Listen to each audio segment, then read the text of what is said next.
유영철 사건 때는 초기부터 개입하셨어요? 그렇습니다. 그래서 그 당시에는 이미 이제 그런 몇 건의 사건을 분석한 경험을 가지고 이제 투입이 됐었죠. 네. 그래서 수사본부에 나가서 그런 그 수집되는 정보들을 분석하고 끝없이 사건이 발생한 범죄 현장을 다시 가보고 예.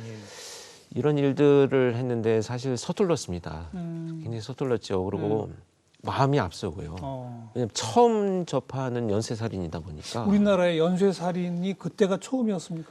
사실 제가 이제 분석을 시작한 이후로는 처음이었었죠. 유영철 사건이. 그 물론 이전에 이제 화성. 아주 옛날에도 있었겠지만 그렇죠. 기록이나 이런 게 잘 없을 것이고 예 그런데 그래서 굉장히 곤혹스러웠습니다. 고민도 많이 되고 난 정말 무기력하구나. 이 범인을 도대체 알 수가 없다. 네. 그래서 끝없이 그 장소를 다시 가고 예. 그 시간대에 거기 있어 보고 이런 일들을 하면서 이제 계속 이제 수집되는 정보와 분석들을 지금 그 말씀이 이게 마치 영화의 한 장면이 떠올라요. 범행이 저질러진 그 시간대에 네, 범행 현장에 그냥 혼자 가서 있어 본다. 그렇습니다. 그러면 뭔가 이게 생각이 나오지 않을까? 그렇죠. 끝없이 가죠. 왜냐하면 범인이 그 장소와 그 시간대를 선택한 이유를 찾아야 됩니다. 예. 우연이 아닐 거다. 그렇죠. 그래서 그 장소에 그 시간대에 있어 봐야 어떤 것이 범인한테 좋은 선택의 네. 조건이었겠구나. 네. 이걸 알 수 있기 때문에 그랬어요. 끝없이 가죠. 그래서 이제 투입되고 막 이제 이런 일들이 벌어졌는데 보고서를 그때는 사실 잘 만들지 못했습니다. 못했어요? 그래서 너무 이 자괴감도 들고 그 유영철 검거 때는 결정적 공을 세우신 건 아니네. 예, 결정적인 공이라고 볼 수는 없습니다. 그럼 그다음은요? 그 다음에 이제 발생한 것이 유영철 사건이 체포되기 얼마 전부터 같은 시기에 일어난 것이 이제 정남규 연쇄살인 사건입니다. 예. 그 사건이 발생했을 때 제가 유영철 체포되면서 그 얻어낸 그 경험이나 그 기법들을 예. 이제 그 정남규 살인 사건에서 적용해서 이제 활용을 하기 시작을 했죠. 그 유영철, 정남규 모두 연쇄 여성 살해범들이던가요?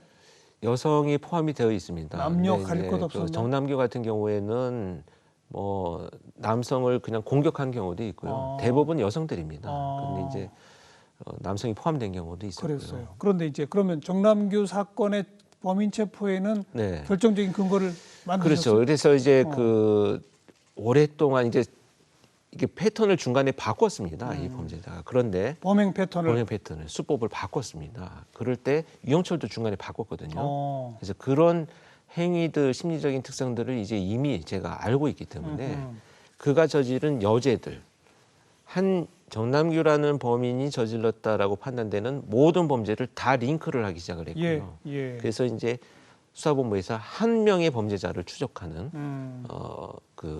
이 수사가 전개가 됐죠. 그다음에 이제 마지막에 체포되기 전 며칠 전에 브리핑을 했습니다. 이런 특성.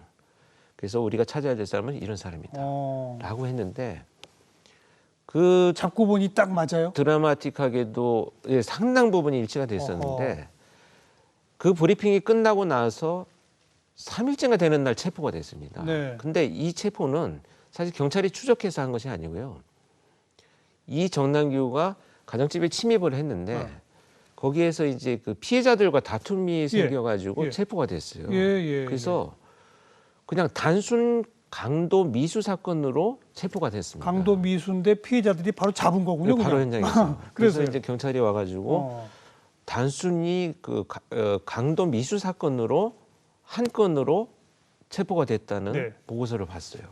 그런데 이거는 강도 사건 미수가 아니고 그동안 추적해왔던 연쇄살인범일 가능성이 높다라고 판단이 되어가지고 뭘 가지고요?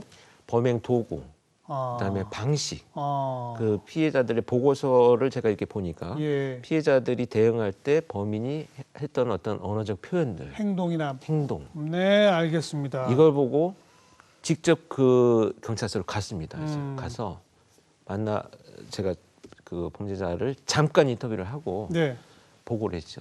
이건 강도상의 미수 사건이 아니고 연쇄살인범이다. 그 잠깐 만나 보니까 그게 네. 딱 와요? 그 2년 동안 추적을 하면서 가지고 있던 상이 확 이렇게 다가오는 느낌이. 그래요. 이게 과학적이지 않다라는 뭐 의견을 가진 분들이 계시겠습니다만 범죄 현장에 끝없이 그의 행동을 분석했기 때문에 예. 몸짓 하나까지도 딱 보니까 너무나 일치하는 그런 느낌이 있었습니다. 그래서 이제 모든 그 강도 사건 미수로 그냥 처리될 뻔한 사건이 네, 네. 결국은 이제 연쇄살인을 밝히는 그런 이제 계기가 되었었죠. 결정적인 거네요, 그러면. 그래서 뭐 결정적이라기보다는 사실 경찰이 잡지 못한 것이죠. 아, 어쨌든요, 그래도. 야. 그러나 어찌됐건 그 사건이 묻혀져서 한 건으로만 가지 않았던 것만으로도 아유. 굉장히 큰 단서가 그 됐고요. 우리들 뇌리에 남아 있는 그 유영철, 정남규, 또 뭐 강호순, 강호순, 예. 또 최근에 그 화성 그 이춘재 이춘재 다 사건 만나보셨어요? 그렇습니다. 근데 사실 이춘재 사건은 제가 퇴직을 한 이후에 이제 그렇죠. 밝혀지기 맞아요, 때문에 맞아요. 제가 투입되지는 않았고요. 이제 후배들 지금 현직에 있는 프로파일러들이 워낙 뛰어난 능력들을 발휘하고 있기 때문에 이렇게 자문을 예. 통해서 예. 협력을 좀 했고요. 예. 굉장히 잘 결과가 나와서 글쎄요. 굉장히 정말 저는 완전히 미궁에 빠질 뻔한 예. 화성 연쇄 살인범을 어쨌든 확인하고 잡아낸 거 그래서 아니겠습니까? 과학의 예. 발전이 밝혀낸 거죠. 예, 네. 예.